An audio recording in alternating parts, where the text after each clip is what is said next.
is up, everybody? This is a good show to do, and I'll tell you, man. I could have done this last night because I was really ecstatic about the way. Listen, before we get into anything, okay, I have to say, Carson Wentz. Say what you want. Let's just start this right off the bat, okay? Let's start everything right off the bat with a little Carson Wentz talk, and the reason why I want to do that is two reasons. Number one, he has been getting completely slandered, right? By a lot of people. Okay. Honestly, by a lot of people. And what at the end of the day, right? At the end of the day with Carson Wentz, you're getting what you exactly seen right there on the field. Okay. That's what you got. And at the end of the day, nobody, and I mean nobody, can actually tell me that this guy is not a warrior, right? I think we all completely agree with that. Is he going to make mistakes? Yes, he's going to make mistakes. And have I, in the past, have said that maybe he needs to take a seat on the bench until he figures it out? Absolutely. But does that mean that I don't think he's our franchise going forward? Listen, we watch this same narrative play out week in and week out everywhere, right? Everywhere we watch it play out. We watch Aaron Rodgers week in and week out throw across his body, take bad sacks. We watch Russell Wilson take bad sacks, okay? But for some reason, when Carson Wentz does it, right, especially on a national level. I mean, you heard Troy Aikman and you heard Joe Buck last night specifically allude to the fact that Carson needs to do better. And I completely understand that, right? Nobody is doubting that Carson needs to do better. But what you got from that pass to Boston Scott, what you got from that resiliency, this isn't the first time we have seen this, right? This isn't the first time. Yes, he had a bad first half, okay? But when does a narrative become that Carson is trying to do everything he can to make this team better, right? Make this team better. Mike checking in. Mike, I am trying, man. I'm trying because I'm so sick of the Carson slander now. I think he needs to be absolved of his sins. He does. I really, really do. We can sit here and say what we want. I'm not making excuses, but all I gotta say, bro, where do I start? I'll check it in, bro. Where do I start at Landslide's gate? Mike says, did you notice how well Carson did throwing his right again? Absolutely. He was throwing some tight spirals, man. He was. But here's exactly what I'm trying to say again. Okay, I said this on Tuesday. I'll continue to say it. Carson needs other people to make him look good. Right? He just does. And last night, Travis Fogel made him look good. Boston Scott made him look good. Right? I'm not saying those are the key guys. What I'm saying is they made plays. People have to make plays. His passes aren't always going to be spot on. His passes aren't going to be 100% accurate all the time. But please tell me, how many quarterbacks in the NFL can you possibly say that is the truth about? Right? It always happens. You always have to go up and get balls sometimes. You always have to do it. And, I understand that I still think that Jalen Hurts needs more time in this offense. Only because we need to stop being predictable, right? We need to stop being predictable. Mike says, yeah, that Hightower was a dime again. The Hightower throw was fantastic. The way he utilized Richard Rodgers in the cover 2 zone, I mean, we watched it all night. He did exactly what he was supposed to do. Did he hold on to the ball too much? Sure. Did he take bad sacks? Absolutely. Did he fumble the ball? Yes.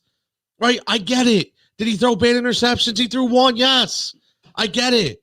Listen, I understand. Has he thrown the most interceptions in all football? Yes. I get it. I understand. But what I'm saying is there's only very few quarterbacks that are going to make that throw to Boston Scott. There's only a few quarterbacks that are going to make that throw to Miles Sanders. There's only a few quarterbacks that are going to make that throw on a consistent basis, and that guy, Carson Wentz, is doing that. He will, listen, he's not perfect. I get it. And listen, this is the one thing we have to stop doing, okay, as a fan base. We do. And I'll be 100% honest with it. And listen, again, please do me a favor for everybody out there listening. And everybody out there that wants to post on Twitter and everybody that wants to talk, please just stick to your argument.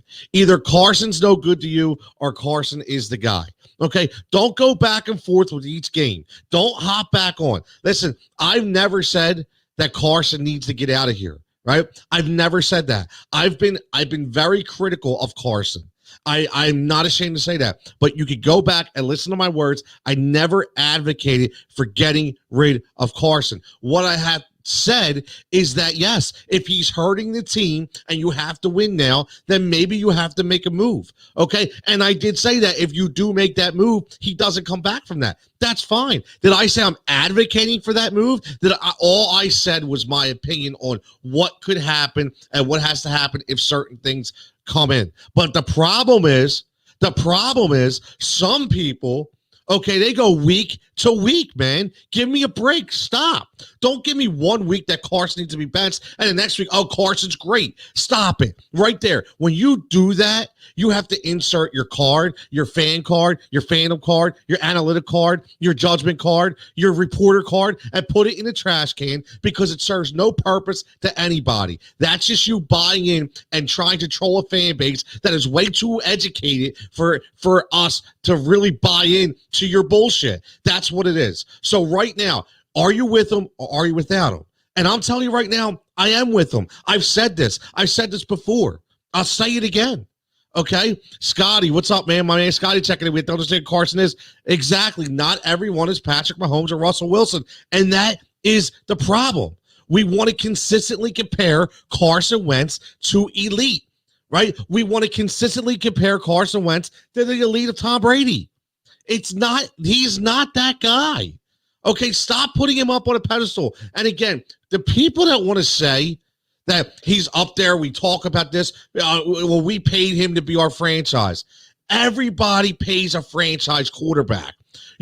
Listen, stop worrying about money in the sense of a quarterback position because it's set by a market. And I'll tell you what right now, if Carson Wentz was a free agent and was looking to get paid, people would give him 5 times more money than the Eagles gave him right now. I'm telling you that because there's some dumpster fires out there when we look at NFL teams that just need a quarterback. Okay, we understand that, right? Do you think Denver wouldn't take a guy like Carson Wentz? Come on. So at the end of the day, Scotty, you're 100% right. We have to understand who Carson is, and that's what we have to do. Phillies, I say go off Scotty. I never did either. I'm critical like he's a son. He's ours. This is a great comment. I never did either. I'm critical like he's a son. He's ours. There aren't many other options. I can't be disappointed in aspects of his game, but still like him. Mike, when you say I'm critical like he's a son, I so agree with you because that's the way I look at it. You know, I am so hard on my kids when they're on a soccer field, 100%, right? I'm on them. Why? Am I mad? Yes. Am I frustrated? Yes. Why am I frustrated? I'm frustrated because I know they have the ability to do things, right? I know they have the ability to be better, and I know they can play better. So I'm frustrated because I'm not seeing it. I'm not frustrated because I think they can't play. Yeah, I'm frustrated because they're not playing up to their ability, and that's exactly what goes on with Carson Wentz. He gets paid like them, so I guess, yeah, listen, he gets paid like them, right? You're right, because of the market of a quarterback. A franchise quarterback in the NFL is always going to get paid, right? He's always going to get paid, but he didn't get Patrick Mahomes money, right? He didn't get Patrick Mahomes money. He didn't get Russell Wilson money. He got Carson Wentz money, a little bit below. Listen, that's what he did, and he deserved that. Listen, he deserved that. For the people that say he doesn't deserve that are absolutely ridiculous and don't watch the game the right way. Just my opinion. The same thing I say about Ben. Al says he's Ben, not what you want him to be. I mean, listen, you know, Ben Roethlisberger, if we're comparing him to Ben Roethlisberger hasn't always been, you know, the perfect guy, right? Al knows that. If you watch the Pittsburgh Steelers and you watch Ben Roethlisberger over the years, how often have we sat there and watched Ben Roethlisberger throw a perfect game? And not to mention, we brought this up on the Heat Ratio on Tuesday, and we talked about the guys that Ben Roethlisberger had throughout the years in order to play with him, right? In order to throw the ball. I mean, this is exactly what we're talking about. Did anyone see Antonio Cromartie's comment where he said Dalton is a much better quarterback than Wentz? That guy needs to stop taking paternity tests and start taking drug tests. Eric, my man, what's up, buddy? I did not see that, but what? Come on, man. Antonio Cromartie, come on, Stop with that. I mean, see, that's just a ridiculous comment. And that's the thing when, and I'm not going to get into it, but that's when you see, whether it be NFL players, whether it be analysts, whether it be Twitter guys, whether it be radio hosts, whatever, when they want to get some follows and they want to get some clicks, they mention something stupid, right? And that's some asinine comment, okay, where Dalton is a much better than quarterback than Wentz. Now, I'll tell you what, I listen, I'll tell you this, and I tweeted it out. I was completely wrong in fantasy because I'll tell you what, again, I do a Saturday spot every Saturday, 10:30 a.m. Okay. I do it on This Week in Football. It's with Pat Callahan and Joe Torti. And I specifically said, I agree with Pat. Pat said he was dropping, Carson Wentz for Andy Dalton in fantasy. And I was like, go do it. I would do it too, because I just don't know who Carson's going to be able to throw the ball to. I figured, so I was wrong because it looks like Carson, no matter who's out there, it's going to make something happen. So that's why I absolve Carson Wentz from his sins. I labeled this episode that way because I do. I absolve him from his sins. Okay. And I say that because no matter what, okay, this is the second week in a row. Okay. He came out flat against Baltimore and he led them back and they almost won. And maybe if it wasn't for a bonehead head coach that doesn't know how to call plays, maybe at that time we would have been better. And honestly, maybe that's on Carson for not being able to read that linebacker. I don't know. Is he perfect? No, he is not perfect. Okay. But I'll tell you what.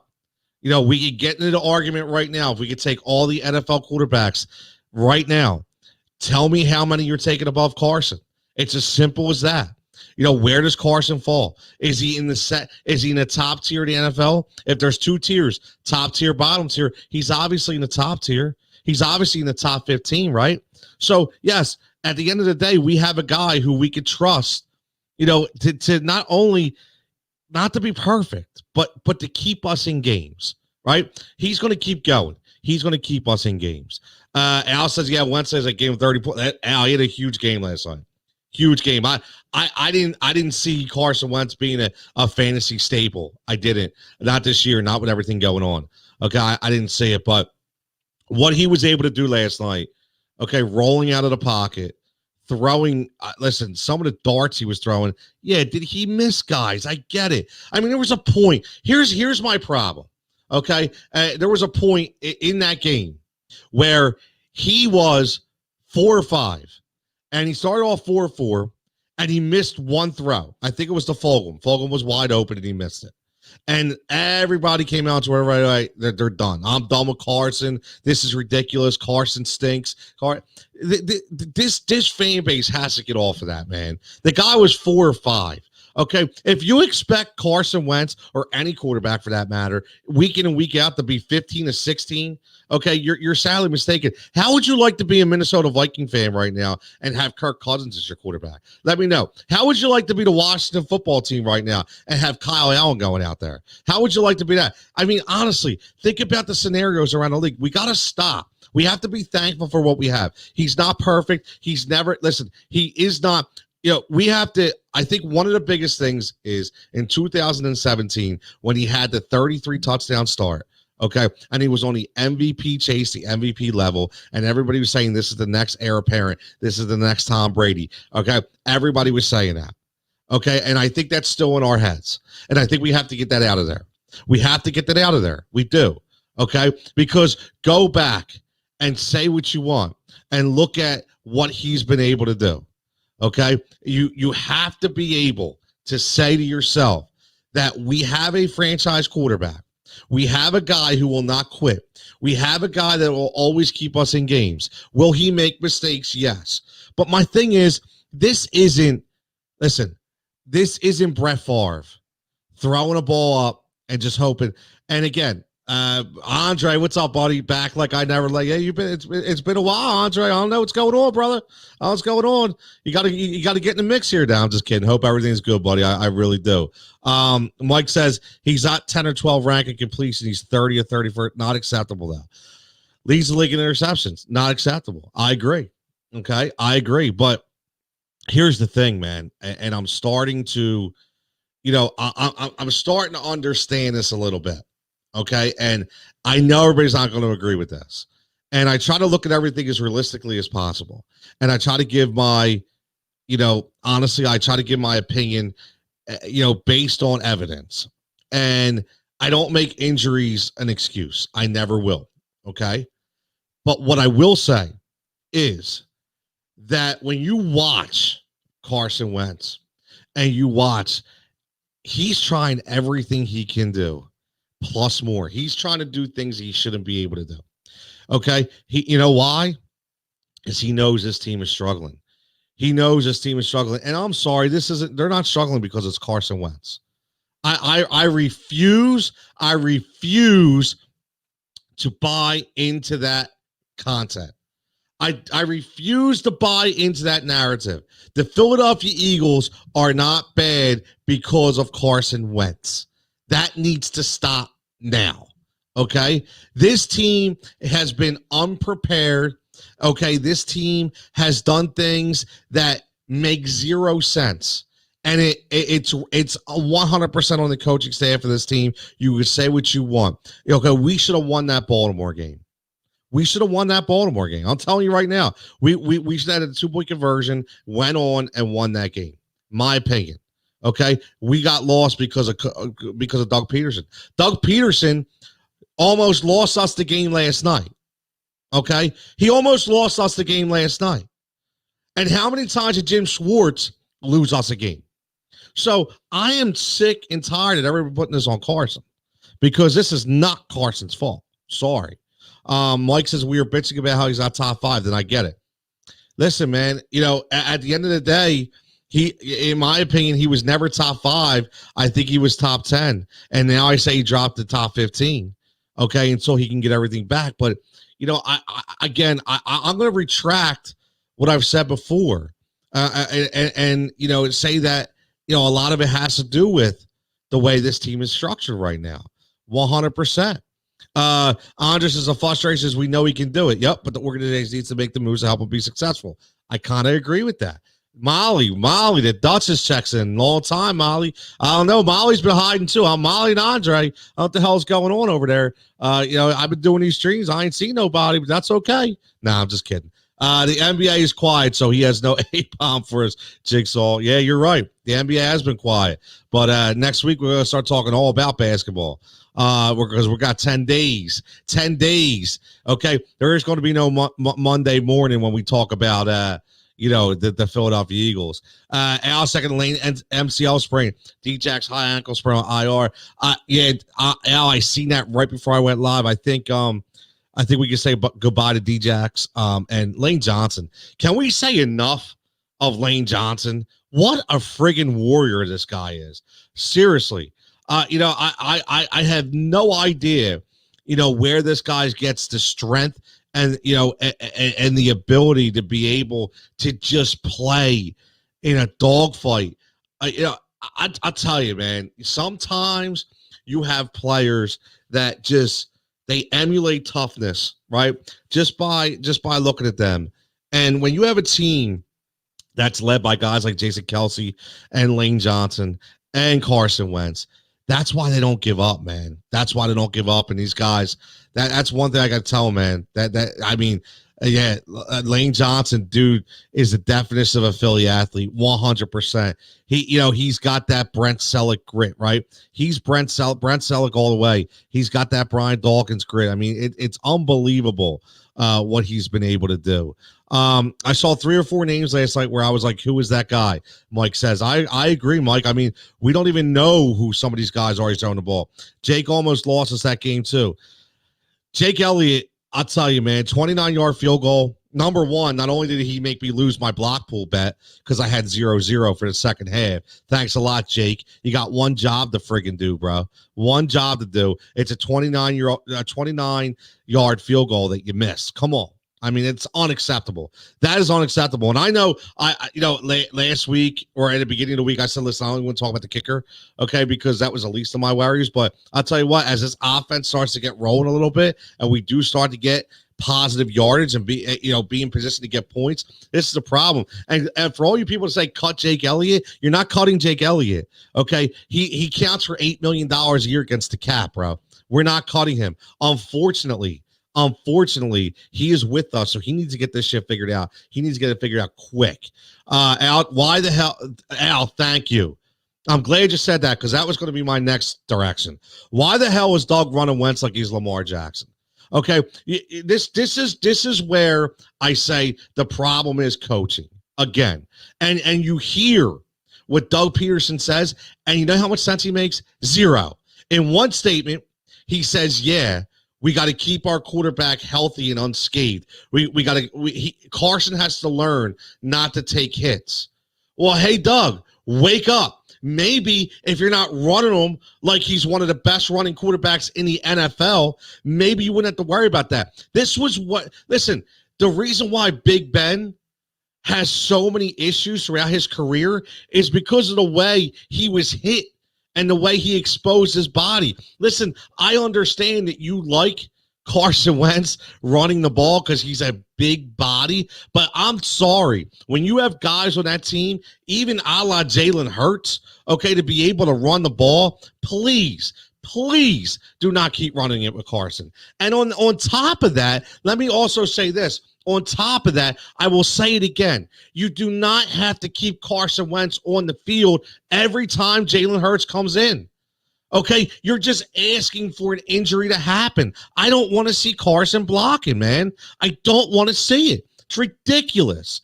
Eric says, I've been very critical of Bortles, but he proved me wrong last few weeks.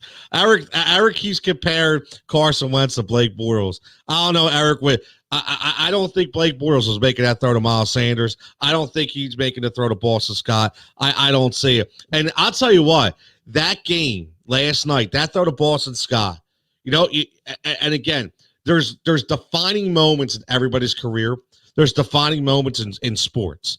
And there's defining moments in Philadelphia sports history. And one of the defining moments for me, October 2001, New York Giants, Monday Night Football, Philadelphia Eagles, down 9-3. Donovan McNabb leads them down the field and throws a bullet in the back of the end zone to James Thrash. Yes, James friggin' Thrash, okay, for a touchdown. They win the game 10-9. That is the kind of throw that we witnessed last night. Okay, that is why I'm saying I absolve Carson of his sins, man. I'm telling you, because as long as that ability is always there, I'm going to continue. 27 years old or not, doesn't matter. I'm going to continue pushing for this guy. I really am. Dude, Lane Johnson's definition of Philly athlete. I'm sorry. Is that Lane Johnson must have been in the Roman arenas as a gladiator in his former life. Or in WWE, man. Like I posted earlier. I'd take him. Him against a Big Show could be a good fight. Lane can knock the Rocky statue over, get away with it. He'll forever be a bird. Hey, how about this, Mike? How about we take the statue down to Nick Foles and we put one up of Lane Johnson? I know it's going to piss some people off, but it pisses me off still that we got a statue of a backup quarterback, but I'll get into that another day. I'd rather have Lane Johnson up there, right? For real. The Eagles have quietly brought up practice squad O-linemen and keeping them out of the media's eye. We have a major issue at that position. Major issue. Major. But I will say this. The Eagles have quietly developed Jordan Mailata into one hell of a player, still learning on the job. And all you have to do, right? Think about this. Jordan Mailata comes in, never, ever takes a snap in professional football. Okay. All he has is size. He's a 7th round pick. You're developing him into a starting left tackle in the NFL. Okay, and a la on the other side, Dave Gettleman's going to lose his job for drafting the young man Thomas at number 4. Okay, when he should have drafted Christian what was his name? Christian Turts, or yeah. I mean, listen. At the end of the day, okay, that kid couldn't guard me. And he was a number 4 pick. So there you go, the difference of two franchises, right? And that, again, that's because we have one of the best O-line coaches in all of football in Jeff Stoutland. So unbelievable job. Jordan Mailata looking like the real deal. But Andre, yes, we do have a big problem when it comes to O-linemen. And listen, hats off to Jason Kelce, man.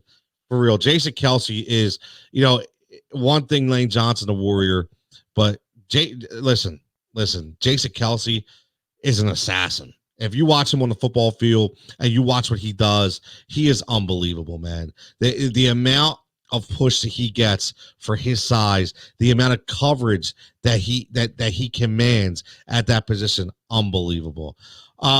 Once Dougie P saw Danny Dimes take off for 80 yards, he figured we could do that too. I love that. Absolutely, Molly. That one of the best things I see. It was like, listen, what Danny Dimes did was he opened himself up to being the topic of conversation, to memes all over the internet for many, many years to come. He will continue to be the guy that you see stumbling down the football field. And I cannot wait. It's going to go on for days. It's going to go on for months. It's going to go on for years. Okay. But I don't know how that happens. It's so funny. But yeah, exactly. Once Dougie P saw Danny Dimes take off, he said, hey, my guy could do that too. But yeah, listen, at the end of the day, the Carson bashing needs to stop. I'm going to be that advocate. I'm going to be that guy. And I am. I have to say it 100%. I really do. I continue with my statement that it's okay that Carson made me, realize that he needs people around him in order to be better. Okay. It's okay to say that Carson does not make other people better. Okay. But they make him better. That's okay. Not every quarterback is elite. Okay, which just means that if we get some guys in here, here's the thing. I mean, one thing I will say, though, about Carson is last night he did show me one thing. Okay, he did show me that he understood how to read the cover two. He understood how to break it up. And, and his passes, the way he was looking and what he was looking for, okay, they made sense, except for the couple that he threw up. But, hey, listen, if you're not taking shots, man, here's the thing. At the end of the day, we kill Doug Peterson, right? We kill Doug Peterson for taking chances sometimes, right? We kill him saying that's ridiculous. He should never do that. Okay. And then we kill him. But at the same time, we get mad when he doesn't take the chances. And then when he does take the chance, we go, oh, what happened? We have lackadaisical Doug then. We have vanilla Doug. We have the guy who doesn't take risks. But when Carson takes risks, everybody wants to kill him all the time. I'm okay with it. Listen, the one across your body, I think Aikman was a little too harsh on. Okay. I understand 100% that you don't throw that ball. I get it. But come on, Troy, stop it. Troy acts like he was the best quarterback in the NFL. Troy acts like he's never done something like that. Okay. Oh, listen up, all you kids out there. You never. All right, stop. Now all of a sudden you're a Pop Warner coach. Okay. You're getting paid to analyze the game. Stick to that, Troy. Okay. Stick to that. It really, really ridiculous. All right. 100%. What's up? Don't worry, my cousin knows. I hope so. If I didn't know my stuff, I wouldn't be talking right now. I don't know. Andre now could probably back me up a little bit. They listen. Nah, I'm just kidding. Speaking of that, how many times does a DN get burnt not maintaining discipline? Yeah, I listen. And I know what Al's talking about, right? I know exactly what Al's talking about is maintaining discipline and understanding how to roll your coverages, right? And understanding how to mark your scheme. Okay. But one thing I will say about the defensive end, okay, in Brandon Graham, and I've said it again, I'll continue to say it. My man is earning his money, and my man continues to prove me wrong every single week. Okay, because I blasted that Brandon Graham contract. I said it was way too much money for an aging defensive end who I did not think had the capabilities to play up to that kind of contract. And not only is he playing up again, he's turning out to be a steal. Okay, Brandon Graham has been electric this year. I have to give it to him. And again, the strip sack to end another game, man. I mean, he did it again. I mean, Brandon Graham, he did it again. And that's the amazing part to me, that he continues to keep doing it, right? Continues to keep doing it. So that's one thing that's a really big positive. And let me ask you this too. Blake Martinez, the middle linebacker for the New York Giants, who I loved in Green Bay, who I thought was, just had a knack for the ball. He kind of reminds me of remember Paul Pozlowski or Pozlowski from the Buffalo Bills. He always seemed to be around the ball all the time. And I think that's another guy that I kind of compare, this guy to. I mean, he's a miniature Zach Thomas. Okay, he really is. Blake Martinez is a force. He knows how to be around the ball. And that's a guy that they're the kind of guys that I would like to see the Eagles go after. Okay. You put Blake Martinez in the middle of this defense. And listen, I don't want to hear about Nathan Gary's his sack. Okay. Everybody's so excited about Nathan Gary's sack. Okay. Let's talk about why Nathan Gary's sack actually happened. Okay, so Nathan Gary needs to relax. Okay, you had a free reign to the quarterback. You made your mark. That's great. But until you show me that you can cover somebody that, number one, is probably in shape like myself, which means that's how bad you really are. Okay, then you can't stop. Listen, all the celebrations, stop it, Nate. Stop until you can cover a guy. Listen, no disrespect, man, but you got to stop that right now. So now we look into week 8, right? We look ahead, and we got 10 days to think about this. Well, 9 days. And, Carson gets to rest up, which I like. I think we need that. We will see if Howie Roseman addresses anything in the trade deadline. I'm not sure what's going to happen here. I have no idea, but I'll tell you what, I'd really start thinking about, looking, for offensive linemen if that's possible, because listen, we need some help on the interior of that line right now. And Carson's going to probably get himself killed. If not, now, I'd love to add a nice linebacker on this team. It would be tremendous. Imagine getting a guy like Miles Jack from San Diego. I mean, from Jacksonville over here. I mean, Miles Jack, man, he would be electric on this defense. Again, shout out to, you say what you want. I know he got burnt 1 or 2 times, but Darius Slay is such a difference maker on this team. He really is, and again, it allows Jim Schwartz to do things with his coverages. And I listen. I did say that Jim Schwartz was going to blitz a lot more than usual. Okay, before the game, and he did do that. Shout out to Wayne Goldman for winning my prop bet. Okay, anytime at touchdown score plus 2,000. I'll take, or plus 1,000. I'll take that any day of the week. That was a really good one. I actually had Golden Tate, okay, for 2 touchdowns, and he only scored 1, but that's okay. But Al says the same throws that we say, why did he throw that, and why didn't he throw that away, are the same throws he makes highlights with sick throws that are absolutely ridiculous. You have to take the good with the bad, Al, 100%. And that is the point of Jigsaw's judgment today. Again, you have to take the good with the bad. Nobody is perfect, right? This isn't Brett Favre just throwing balls up there, right? I mean, this is completely different. Okay, this is completely different. You have to understand that, we can't say, here, I'm going to end this with this, right? We can't say as a quarterback, and we all say this narrative. We say it as fans. We say it as reporters. We say it as media. We say it as players. Okay, the most important guy on the team is the quarterback, right? When the team loses, the quarterback hurts. When the team wins, the quarterback smiles. I get it. The quarterback is responsible. We all agree with that. That's why it's the highest paid position on the field. That being said, okay, don't take offense to the quarterback when, because of that narrative, he's trying everything he can do to make this team successful. If that means making throws that could be mistakes because he's taking a shot, then he's going all in.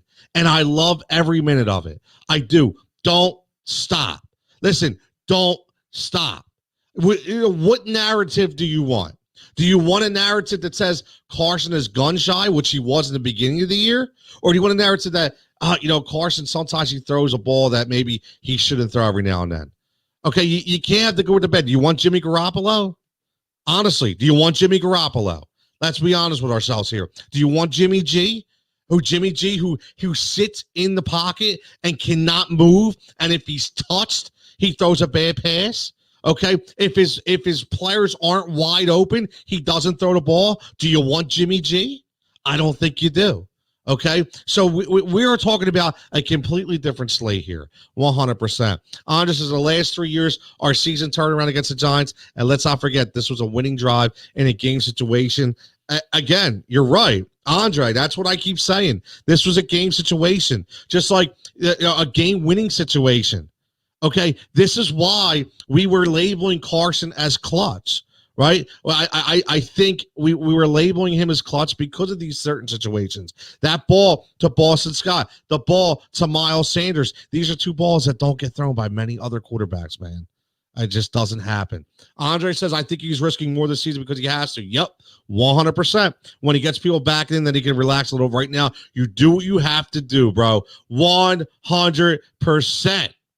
You do listen, Al. Me and you are 100 on the same page right now. 100 across the board. He's risking more because he feels he has to. Right? He's risking more because he feels he has to. All right, 1 second and go. Oh, yo, what's up, man? Oh, here we go. Wait for this. No more. Yes, no. I'm done. Right? I'm done. No more Carson slander. Okay, we're done with that. Okay, listen. Let's do this. Let's just get behind our guy, no matter what. Okay, I'm going to rip Doug Peterson all day long. Okay, that's what I'm going to do. I'm going to rip Howie Roseman all day long. That's what I'm going to do. Because inevitably, both of these guys have issues that we have to deal with. But I'm done ripping Carson Wentz. I'm done. I'm living or dying with it, man. Listen, wait, let me ask you guys something. And I know this is a little far-fetched, okay? But when we had Allen Iverson, and Allen Iverson was one of the best scorers in the NBA, okay, but a lot of times AI took a lot of shots that we probably didn't agree with. Did we roll with that? Did we roll with that? We roll with that, right? We roll with that, right? And why did we roll with that? We rolled with that because we knew AI at the end of the day was going to do something great. We knew that we took the good with the bad with AI, right? We took the good with the bad. He might have only shot 45%, right? I mean, listen, honestly, I say 35%, right? Maybe he only shot 35%. But at the same time, we knew when we needed something, he was going to give us everything he could to get us there. And I think that's the kind of narrative we have to start thinking about with Carson Wentz. We really do. Mikey V, I saw it. This is Philadelphia, right? I get it. I know what you're trying to say. 100%. I get it. And this is, and I know this is Philadelphia, but again, we are the most educated fan base in America.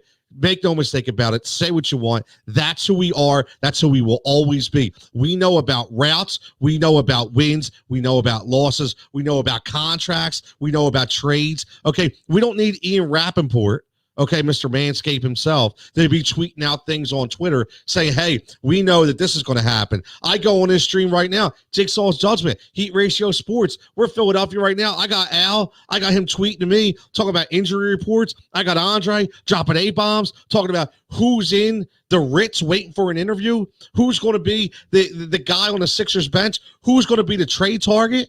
I don't need Ian Rappaport. I don't need Adam Schefter. Okay, you know why? Because we're in Philadelphia. Because we are Philadelphia. Because we are that educated. And we are that passionate. Passion makes you educated. Remember that. It's simple as this.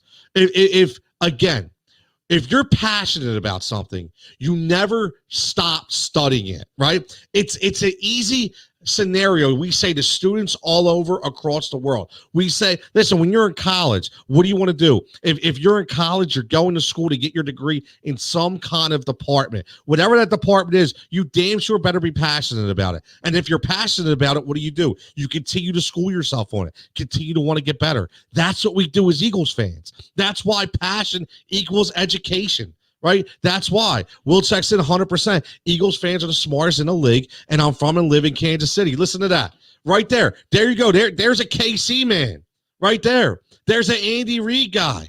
There's a Patrick Mahomes guy. Telling you, and I'll tell you what, Arrowhead Stadium was one of the most historic stadiums ever back in the Marty Schottenheimer days when they would fill that stadium week in and week out?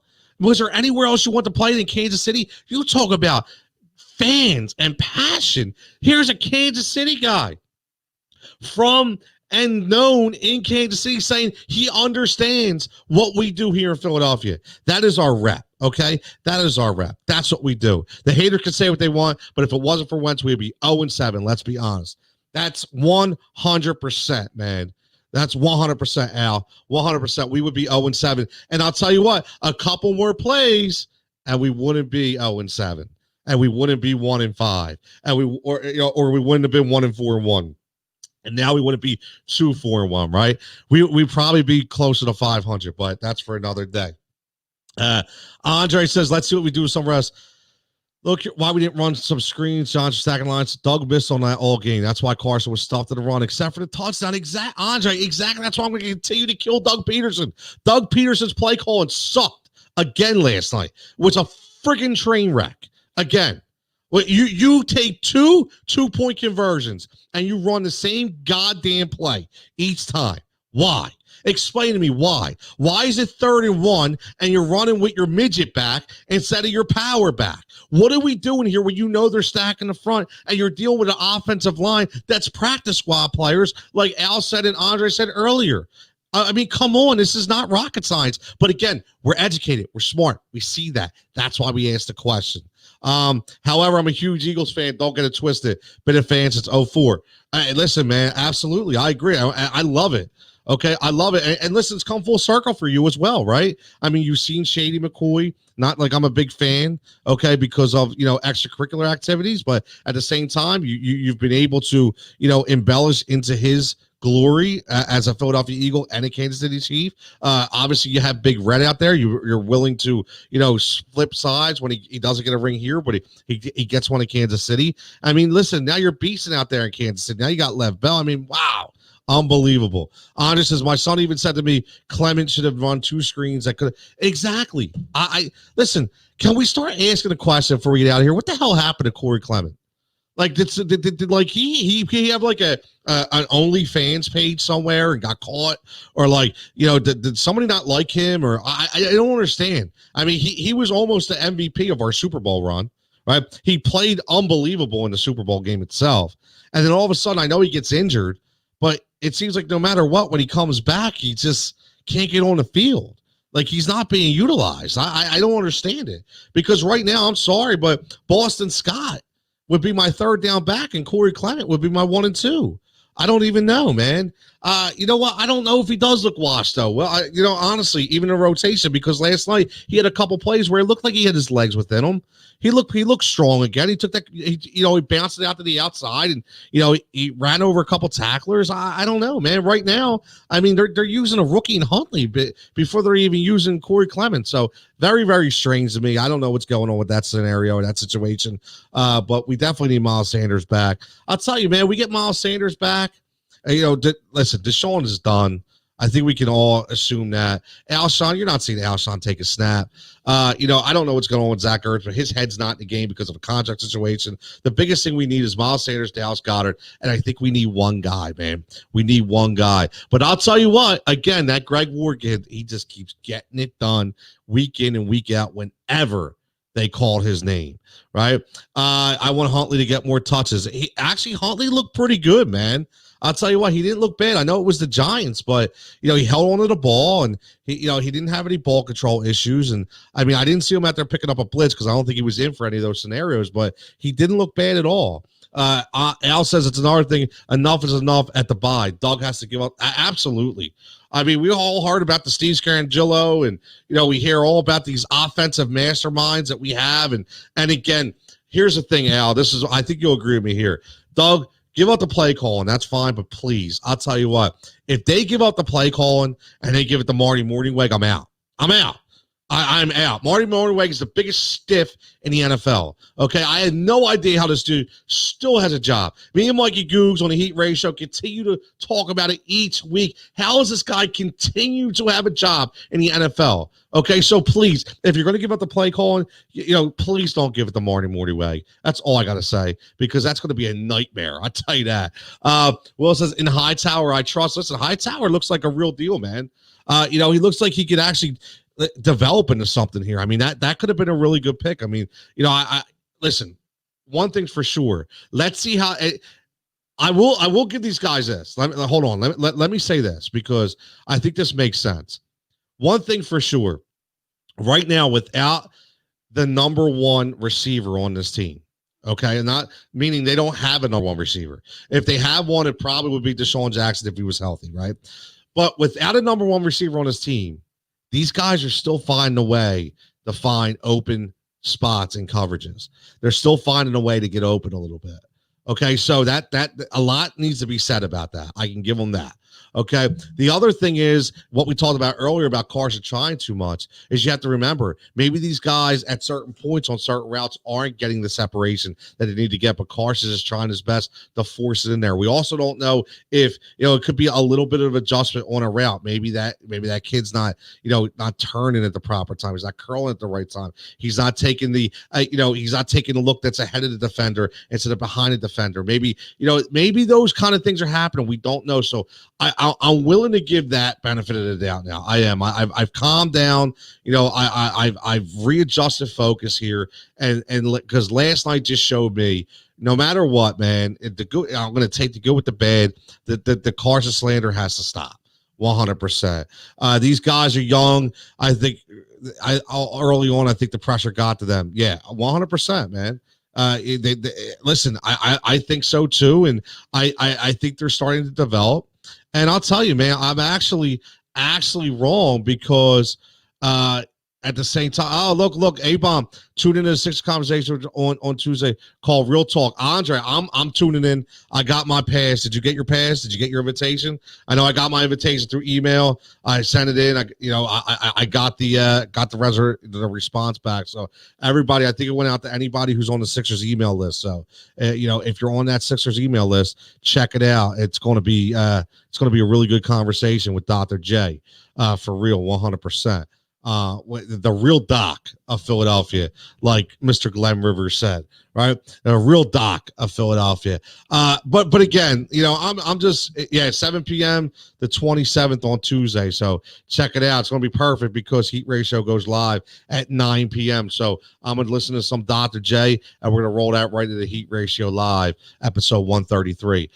So listen, 47 minutes. Well, he used to call me a son. See, look, again, this is why we got Andre as our A-Bomb insider. This is our NBA insider. So again, so everybody who's on the Heat Ratio right now, at the end of the day, I appreciate the family. It is spectacular. But 41 minutes or 48 minutes, which is crazy.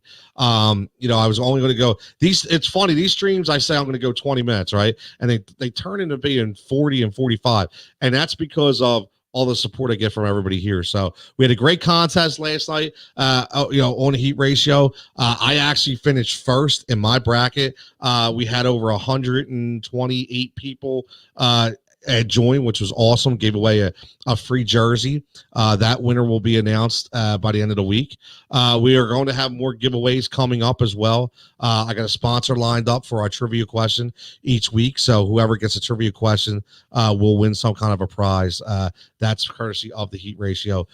Again, Heat Ratio Sports, you see it at Heat Ratio Sports. Give us a follow. If you're not following yet, please jump on board, doing big things. And if anybody out there is looking, I am looking right now. New name alert. First place Jigsaw. I got my first place Jigsaw, baby. Yo, I got to represent a little bit. But listen, anybody out there watching is into betting and prop bets. I'm looking for a prop bet guy on the Heat Ratio. I want a guy or a girl, whoever it is, week in and week out. I want to throw some prop bets up there. I know we got our girl Molly. She's going to start to do some things for us. But I want somebody else to give me some prop bets every week for Sunday. All I'm looking for is a contribution from somebody to give me about 5 minutes a week. That's it. So we can roll something out on Thursday or Friday. You could take, you can make a video, you can make a sound clip, whatever it is. I'll edit it.